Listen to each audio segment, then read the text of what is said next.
Timnas Indonesia U23 dibuat frustasi oleh Malaysia U23 hingga akhir babak pertama laga Grup A Piala AFF U23 2025 di Stadion Utama Gelora Bung Karno, Jakarta pada Senin 21 Juli.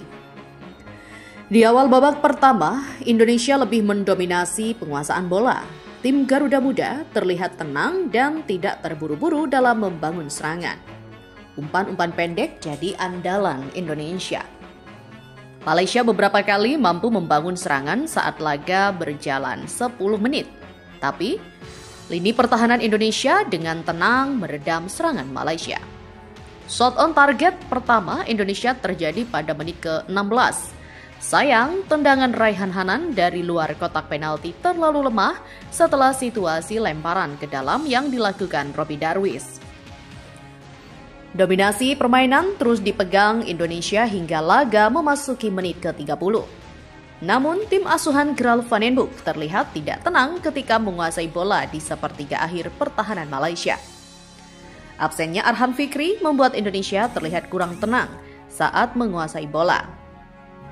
Sebaliknya, Malaysia tidak pernah terpancing untuk naik dan disiplin menjadi posisi. Malaysia memiliki satu strategi di babak pertama, yakni melakukan long ball dengan Fergus Tierney sebagai target. Berharap pemain berdarah Skotlandia itu bisa menahan bola sambil menunggu rekan setimnya datang untuk memulai serangan. Hingga menit ke-45, hampir tidak ada peluang emas yang diciptakan Timnas Indonesia U23. Beberapa kali Indonesia mampu membawa bola hingga masuk kotak penalti Malaysia, tapi selalu gagal dalam penyelesaian akhir. Peluang terakhir Indonesia tercipta saat injury time babak pertama berjalan 2 menit. Tendangan kaki kanan Doni Tri Pamungkas di dalam kotak penalti Malaysia yang berawal dari lemparan Robby Darwish masih melebar. Skor imbang tanpa gol di laga Indonesia versus Malaysia bertahan hingga akhir babak pertama.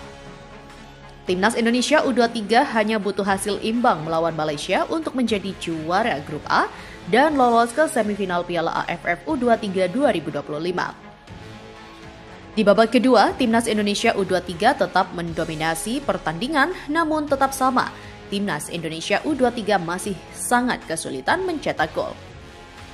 Dengan hasil imbang, sebenarnya sudah cukup memulangkan Timnas Malaysia di ajang Piala AFF U23 kali ini. Dan yaps, Timnas Malaysia U23 kali ini benar-benar tersingkir. Namun sejumlah fans merasa tidak puas karena tidak mengalahkan Timnas Malaysia U23. Hal aneh justru respon dari fans Malaysia yang merasa sangat bangga meski timnya tersingkir. Biarlah tak lolos, yang penting menahan imbang Timnas Indonesia, tulis akun Facebook bernama Tuan Sifajid dalam kolom komentar unggahan FA Malaysia. Tak apalah tak lolos, kami bangga Harimau Malaya Muda bikin tim Indo frustasi, tulis akun @ultrasmalaya.com.my. Imbang je tak apa, tim Indo menahan malu tak bisa kalahkan tim Harimau Malaya Muda, ucap Ubaidullah dalam wawancara bersama media Malaysia Berita Harian. Tentu hal ini sangat aneh, banyak tim yang sedih karena gagal lolos. Ini fans Malaysia malah bangga. Supporter Malaysia tiba-tiba desak FAM minta maaf kepada Timnas Indonesia. Kami tolak ajakan uji coba dari PSSI.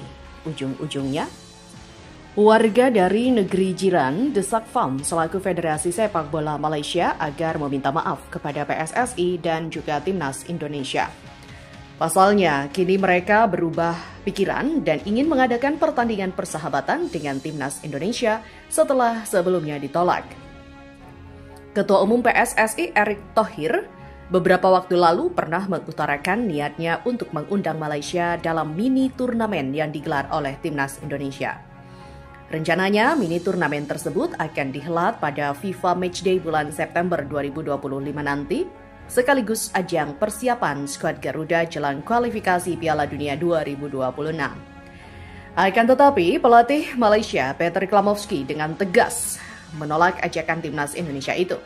Alasannya karena Harimau Malaya punya agenda lain.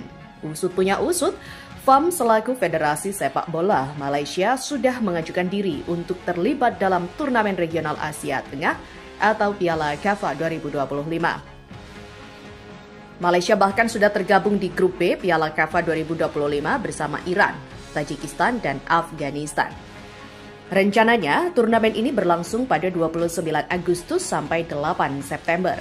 Namun, lagi-lagi pelatih Malaysia, Peter Klamovski, memilih untuk menarik keikutsertaan Harimau Malaya dari turnamen regional tersebut.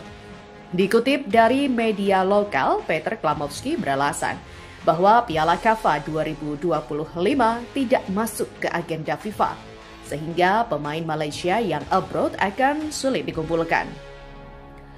Lebih lanjut, jurnalis Malaysia Zulhelmi Zainal Azam mengatakan bahwa Malaysia justru membuka opsi uji coba di FIFA Matchday September nanti lawan Singapura. Menurut Radar, diketahui bahwa Singapura termasuk dalam kandidat tuan rumah pertandingan persahabatan internasional untuk Harimau Malaya pada bulan September. Tulis jurnalis Malaysia Zulhelmi Zainal Azam di akun X-nya. Kondisi ini jelas membuat warga Malaysia geram bukan kepalang. Mereka lantas menolak agenda uji coba Harimau Malaya dengan Singapura. Ranking FIFA Singapura yang jauh lebih rendah bisa membuat Malaysia sulit untuk mendapatkan poin lebih banyak ketimbang saat menghadapi tim dengan level di atasnya. Bukan cuma itu, supporter Malaysia pun ramai-ramai meminta agar FAM berpikir ulang untuk menerima kembali ajakan timnas Indonesia di mini turnamen. Supporter Malaysia tak menampik jika mereka menyesal tolak tawaran PSSI. Oleh karenanya, FAM didesak untuk meminta maaf kepada timnas Indonesia. Lebih baik lawan Indonesia saja hari itu, kata Ed Ari. Katanya akan lawan Iran, tapi jadinya Singapura. Memang celaka betul lebih baik lawan Indonesia daripada Singapura.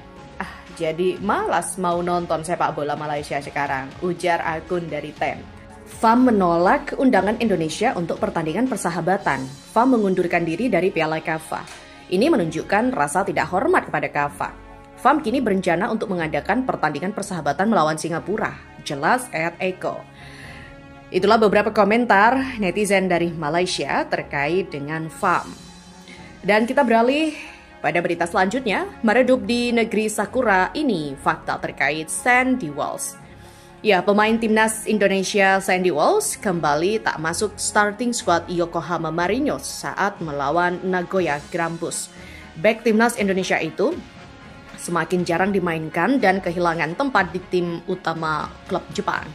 Dalam 7 pertandingan terakhir, ia tak mendapatkan 1 menit pun waktu bermain bersama tim. Puncaknya terjadi saat derby kontra Yokohama FC, di mana namanya tak masuk daftar cadangan. Di sisi lain, Yokohama FC sendiri sedang berada dalam tren negatif dengan performa buruk musim ini.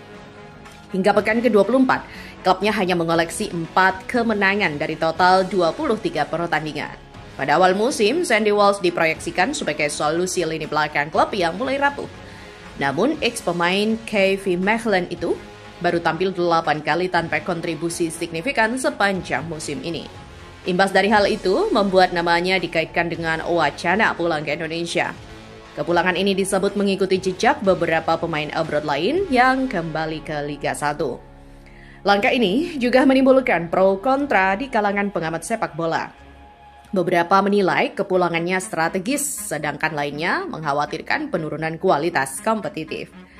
Tetapi, ia berpotensi mendapatkan menit bermain lebih banyak pada Liga 1 demi menjaga performa di timnas. Namun hal itu beresiko dapat menghilangkan skill bermainnya karena kualitas Liga dinilai tak setara dengan J1 League.